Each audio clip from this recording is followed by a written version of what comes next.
Good evening. Welcome to the weekend. I'm in England, in London. Welcome to my channel. Thank you for supporting my channel. If you haven't subscribed, please subscribe, share, leave a comment below, and ring a notification bell. Let me know how we are getting on. If you're happy, if you're sad, let us know. If you think we should change something or keep certain thing or improve whatever, you are more than welcome. We're looking at globalization, and in the previous video, this is part 2 of the video. We're looking at globalization as part of the cost of living. Globalization involves governance, economy, culture, customs, ideology, beliefs, religion, language, everything. Every social institution, every cultural, every economic, every political is becoming global. So we are looking at the history of globalization and the timeline involving international trade and other aspects of the global system. Um, there are both distal and proximate causes which can be traced in the historical factors affecting globalization. What caused what happened involving history was all distance, involving distance, and proximate means something near and far. Distal and proximate mean near and far. These are actually academic linguistic enterprises. We're trying to actually decipher what they're trying to talk about. So large scale globalization began in the 19th century. So in the very, very, very earliest of periods in the ancient days, in the 13th century, global system is described by Janet Abu Lugod. 13th century is a long time ago. So look at globalization conventionally refers to a phase in the history of globalization, including globalizing events and developments from the time of the earliest civilizations until roughly the 1600s. This term is used to describe the relationship between communities and states and how they were created by the geographical spread of ideas and social norms at both local and regional levels. In this schema, three main prerequisites are posited for globalization to occur. The first is the idea of Eastern origins, which shows how Western states have adapted and implemented learned principles from the East without the spread of traditional ideas from the East. Western globalization would not have emerged the way it did. So worlds, East and West, have been influencing each other from the Adam of history since their time began in the historical context. With early globalization, it was difficult for states to interact with others that were not close. Eventually, technology advances allowed states to learn of others' existence, and thus another phase of globalization can occur. The third has to do with interdependency, stability, and regularity. We talk of interdependency as opposed to dependency, as opposed to independent. You depend on yourself, not only on yourself, but on other people as well. That is what interdependent. That's at the core of the global economic logic. If a state is not dependent on another, then there is no way for earlier state to be mutually affected by the other. This is one of the driving forces behind global connection and trade. Without either, globalization would not have emerged the way it did, and states would still be dependent on their own production and resources to work. So if this argument goes something like if globalization didn't occur, state will be depending on states. Now they can depend on themselves and on other people. The more the merrier, so to speak. This is one of the arguments surrounding the idea of early globalization. It is argued that archaic globalization did not function in a similar manner to modern mm, modern globalization because states were not as interdependent on others as they are today. So the argument is still going along the line of the idea of interdependence. That is like a defining factor to provide the ingredient needed, the key ingredients needed for effective globalization. Also posited is the multipolar nature of archaic globalization, which the word archaic means ancient, very, very old.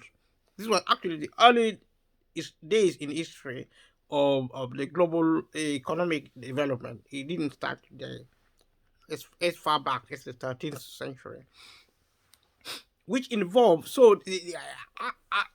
also as posited is a multipolar nature of archaic globalization, which involved the active participation of non-Europeans. Multipolar, so if you talk of poles, I mean the four corners of the globe, there were so many different forces and such as countries and economies involved, even at that time, beyond Europe and probably the European precincts of terrains, because it predated the Great Divergence in the 19th century, where Western Europe pulled ahead of the rest of the world in terms of industrial production and economic output. Archaic globalization was a phenomenon that was driven not only by Europe but also by other economically developed old world centers such as Gujarat, Bengal, coastal China, and Japan. So as you can see, these developments were already occurring globally, even in the 13th century, in the ancient of days. Um, so the German historical economist and socialist Andre Gander Frank argues that a form of globalization began with the rise of trade links between Sumer and the Indus Valley civilization in the third millennium BCE.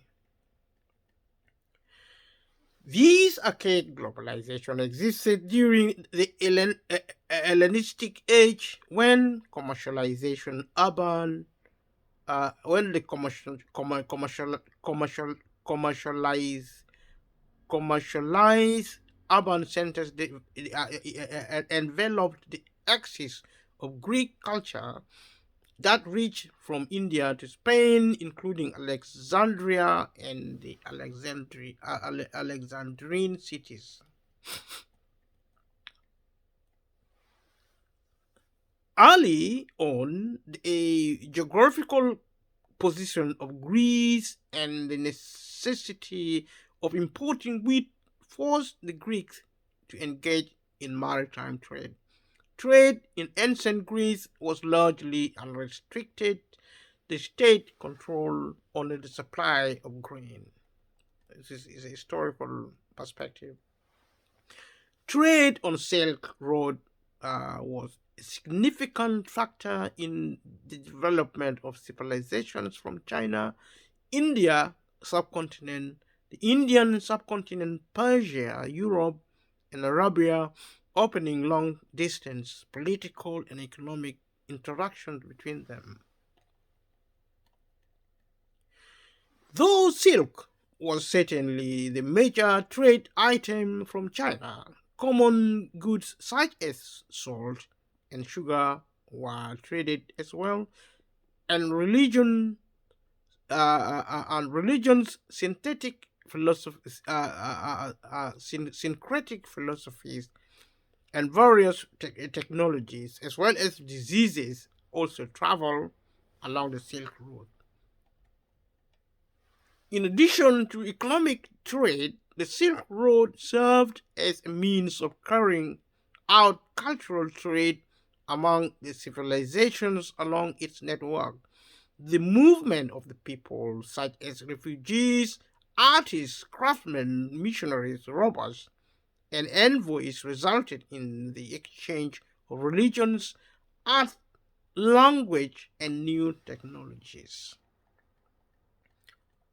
Early modern times, proto globalization.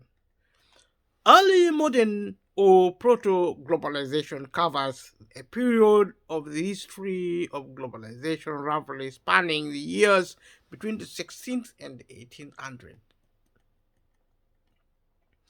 The concept of proto globalization was first introduced by historians A.G. Hopkins and Christopher Bailey. The term describes the phase of increasing trade links and cultural exchange that characterized the period immediately preceding the advent of high modern globalization in the late 19th century. This phase of globalization was characterized by the rise of maritime European empires in the 15th and the 17th century. First, the Portuguese Empire, 1415, followed by the Spanish Empire, 1492, and later the Dutch and British empires. In the 17th century, world trade developed further when chartered companies like the British East India Company, founded in 1600, and the Dutch East India Company, founded in 1602, often described as the first multinational corporation in which stock was offered were established.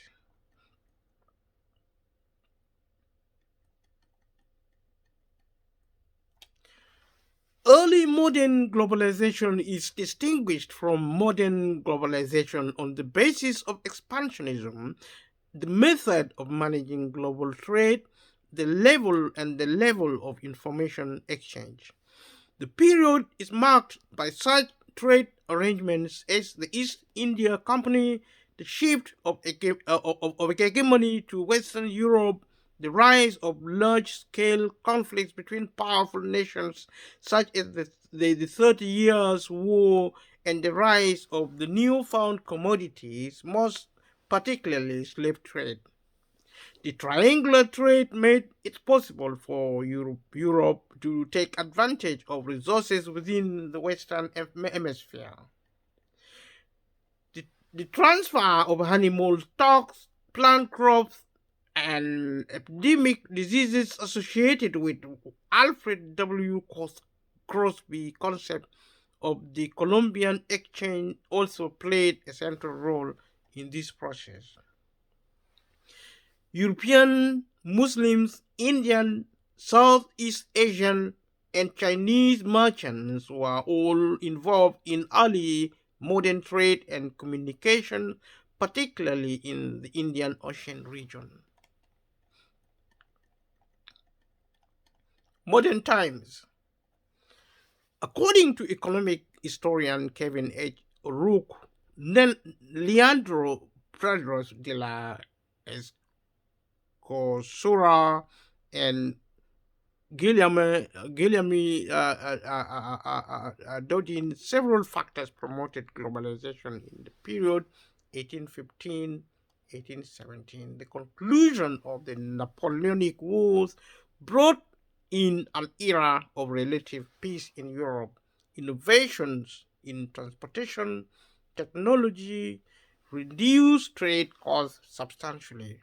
New industrial military technologies increased the power of European states and the United States and allowed these powers to forcibly open up markets across the world and extend their empires.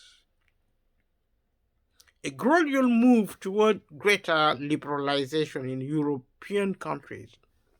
During the 19th century, globalization approached its form as a direct result of the Industrial Revolution. Industrialization standardized production of household items using economies of scale, while rapid population growth created sustained demand for commodities. In the 19th century, steamships reduced the cost of international transportation significantly, and railroads made inland transportation cheaper. The transportation revolution occurred sometime between 1820s and the 1850s. More nations embraced international trade. Globalization in this period was decisively shaped by 19th century imperialism, such as in Africa and Asia. The invention of shipping containers in 1956 helped advance the globalization of commerce. After World War II, work by politicians led to the agreements of the Bretton Woods Conference, in which major governments laid down the framework for international monetary policy, commerce, and finance, and the founding of several international institutions intended to facilitate economic growth by lowering trade barriers. Initially, the General Agreement on Tariffs and Trade (GATT) led to a series of agreements to remove trade restrictions. GATT's successor was the World Trade Organization (WTO), which provided a framework for negotiating and formalizing trade agreements and a dispute resolution process.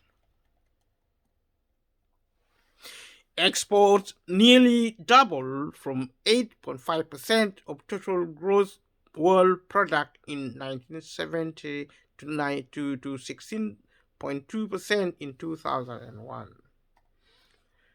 The approach of using global agreements to advance trade stumbled with the failure of the Doha development round of trade negotiation.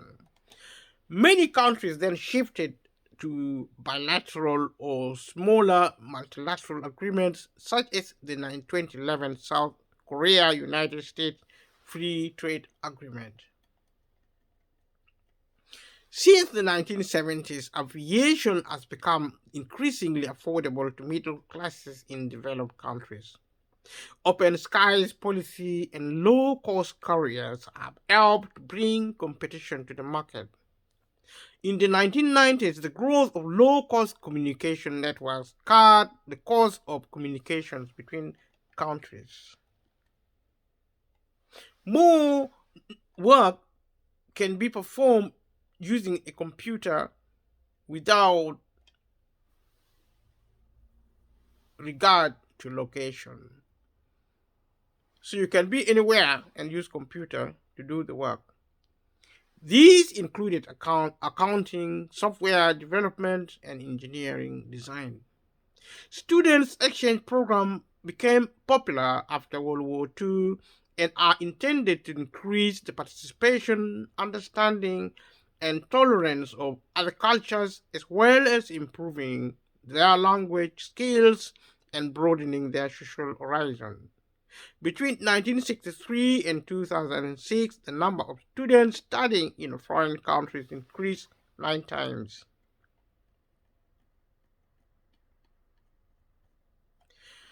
Since the 1980s, modern globalization has spread rapidly through the expansion of capitalism and neoliberal ideologies. The implementation of neoliberal policies has allowed for the privatization of public industry, deregulation of laws or policies that interfered with the free flow of the market, as well as the cutback to government social services. We have discussed the decline of the social services as part of the public sector in local situation. Now we are talking in terms of the globe, as evidence in this material already discussed on many occasions in the other videos and on this one as well. These neoliberal policies were introduced to many developing countries in the form of structural adjustment program SAPs that were implemented by the World Bank and the International Monetary Fund (IMF). These programs require that the country receiving monetary aid would open its markets to capitalism, privatize public industry, allow free trade, cut social services like healthcare and education, and allow the free movement of giant multinational corporations. We discussed it at the local level in Britain and around the globe nationally, but now we're looking at the global perspective to confirm what we said at the opening. This material is trying to actually reiterate what we already had said previously.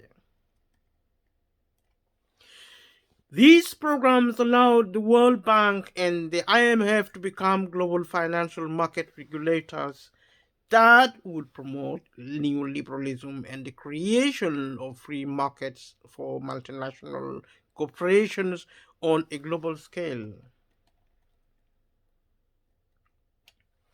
In the late 19th century and the 20th century, the connectedness of world's economies and cultures grew very quickly. This slowed down from the 1910s onward due to the World Wars and the Cold War, but picked up again in the 1980s and the 1990s. The revolutions of 1989 and subsequent liberalization in many parts of the world resulted in a significant expansion of global interconnectedness. The migration and movement of people can also be highlighted as a prominent features of the globalization process. In the period between 1965 and 1990, the proportion of the labor force migrating approximately doubled. Most migration occurred between the developing countries and least developed countries, LDCs. As economic integration intensified, workers moved from areas with higher wages and most of the developing world oriented toward the international market economy. The collapse of the Soviet Union not only ended the Cold War's division of the world, it also left the United States its sole policeman and an unfettered advocate of the free market. This point of view can be disputed within a certain framework. It also resulted in the growing prominence of attention focused on the movement of the diseases, the proliferation of the proliferation of popular culture and consumer values, the growing prominence of international institutions like the UN, and concerted international action such as the issues on such issues as the environment and human rights. Other developments as dramatic were the internet's becoming influential in connecting people across the globe. As of June 2012, more than 2.4 billion people, over a third of the world's human population, have used the services of the internet. Growth of globalization has never been smooth. One influential event was the late 2000s recession, which was associated with lower growth in areas such as cross-border phone calls and Skype usage, or even temporarily negative growth in areas such as trade or global interconnectedness. The China-United States trade war starting in 2018 negatively affected trade between the two largest national economies.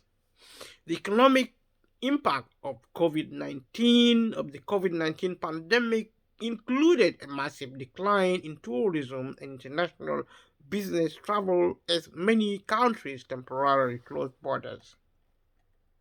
The 2021-2022 global supply chain crisis resulted from temporary shutdowns of manufacturing and transformation and transportation facilities and labor shortages.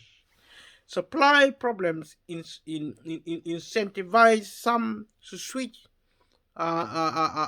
switches to domestic production. The economic impact of the 2022 Russian invasion of Ukraine included a blockade of Ukrainian ports and international sanctions on Russia, resulting in some decoupling of the Russian economy with global trade, especially with the European Union and other Western countries. This is the historical outlook of distant, medium, and recent development pertaining to the advent of the global economic system. I'm going to stop this video here. I'm going to continue with the economic globalization as soon as I possibly can. To subscribe to my channel, visit all the websites you need to visit if you need help locally, within the local authorities in the UK, and wherever you live. There are always information. There are always sources of help. But like I said severally, I repeat over and over that help is there, but it's not very, very easy to get, but it's worth getting because things are changing.